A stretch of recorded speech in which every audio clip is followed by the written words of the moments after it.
An MSF worker inside an Ituri treatment unit says survival is improving, no new drug involved. People are showing up earlier. This is Ebola Watch. So we've got growing hope from the field, a Project Hope sit rep calling the outbreak worsening, and a CDC alert from May that hasn't been touched since. 3 different moods, 1 outbreak. We'll sort out which one squares with the patients, starting inside that Ituri unit. This one's from Centers for Disease Control and Prevention. The Centers for Disease Control and Prevention, CDC, is issuing this Health Alert Network, HAN, health advisory, to alert clinicians, public health practitioners, and travelers about a new outbreak of Ebola disease in the Democratic Republic of the Congo, DRC, and Uganda, caused by the Bundibugyo virus, species Orthoebolavirus bundibugyoense. The document in front of us is CD-CHAN 00530, dated May 19. As of today, June 24, it's still the primary U.S. clinician guidance on this outbreak, more than 5 weeks old, with no formal replacement. And the case math in that alert is from May 16. 246 suspected, 80 deaths. We've been tracking numbers north of 950 confirmed all week. So, a doctor reading this is reading a snapshot from a very different outbreak. Right, and the advisory's core finding still holds. The species is Bundibugyo, confirmed by INRB in 8 of 13 samples out of the Mongwalu and Rwampara health zones. That identification hasn't changed. The case counts around it have. Here's the uneasy part. The CDC says risk to the US is low, and Bundibugyo has no licensed vaccine, no approved specific treatment. Low risk, no pharmaceutical backstop. Those 2 facts living in the same advisory is a lot to sit with. It tells you the firewall here is testing and biosafety in the lab, rather than a shot. That's exactly where the advisory spends its space. Case identification and specimen handling, not prevention. Here's Al Jazeera English. An MSF medical activity manager at an Ebola treatment unit in Ituri province, Eastern Democratic Republic of Congo, describes efforts to contain an ongoing outbreak. Paul says growing community awareness is encouraging patients to come forward earlier, improving survival rates. With more than 40 patients currently admitted, most in a stable condition, staff are expecting a number of recoveries and discharges in the days ahead. This one's filed from inside the treatment unit in Ituri. Paul, MSF's medical activity manager, with more than 40 patients admitted and most of them stable. The improvement he's pointing to comes from people getting in earlier, before they're crashing. No new drug involved. That matters because Bundibugyo has no licensed vaccine, so community trust, people walking in before they're critical, has to stand in for the protection a vaccine pipeline would normally offer.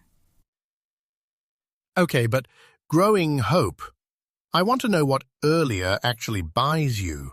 Does coming in sooner show up in the survival numbers for those 40-plus patients, or is that still one clinician's read from the floor? Fair. Paul's describing a trend he's seeing, not a published case fatality rate. He says they're expecting recoveries and discharges in the days ahead.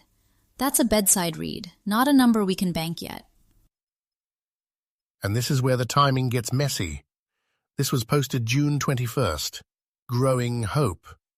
The Project Hope sitrep coming up later this hour, dated June 1st, uses the word worsening.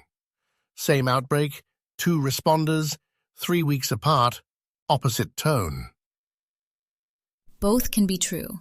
The caseload can worsen while the people already in the unit do better because they got there sooner. Containment and patient outcomes aren't the same dial. Okay, so the outbreak is happening in Central Africa.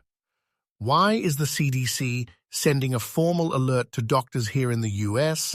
And what are American clinicians actually supposed to do differently at the bedside?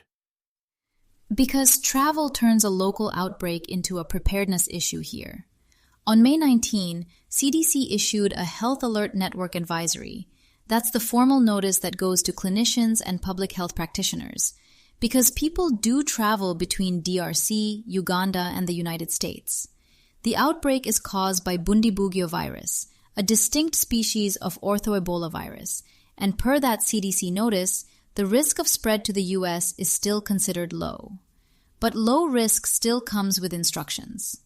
CDC is screening travelers arriving from DRC, Uganda, and neighboring South Sudan for symptoms and possible exposure. And per CDC's post-travel guidance, anyone who traveled from those countries should monitor their health for 21 days after departure. For clinicians, the bedside move is pretty simple. Fever or other compatible symptoms plus recent travel to those areas means Ebola disease has to be on the differential. Then call the local or state health department immediately, before doing anything else, because the case needs to move through established public health channels. So is CDC also telling doctors which tests to run, or is the instruction basically stop and call public health first before anything else happens in the exam room? The order matters a lot here.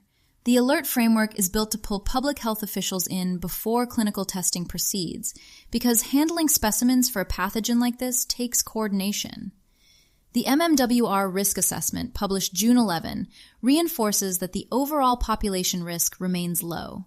The surveillance infrastructure, traveler screening, health department notification, the 21-day monitoring window, is what helps keep it that way. Watch for updated case counts and for any change in CDC's travel advisory tier as the situation in DRC and Uganda changes. Here's Project Hope. Contact tracing from confirmed and suspected cases remains vital to reducing the spread of the disease. Due to the complex humanitarian environment, contact tracing in the DRC remains below 50%. So Project Hope's sitrep here is dated June 1, 3 weeks old. And the word it uses is worsening. That's a sourced field word from a responder, and it jars against the MSF growing hope framing we just heard. And we have to handle the numbers carefully. As of May 31, 291 confirmed cases, 43 confirmed deaths. But Daniel, there are 1,100 suspected cases still under investigation in the DRC. The confirmed count is only a slice of what's moving through the system. Okay, but that's the gap I keep snagging on. Same outbreak, one document says hope, the other says worsening. Which one do I believe? You believe both, because they're answering different questions. MSF is describing what's happening to 40-plus patients inside one Ituri unit. Earlier presentation, better survival. Project Hope is describing the curve across 22 health zones.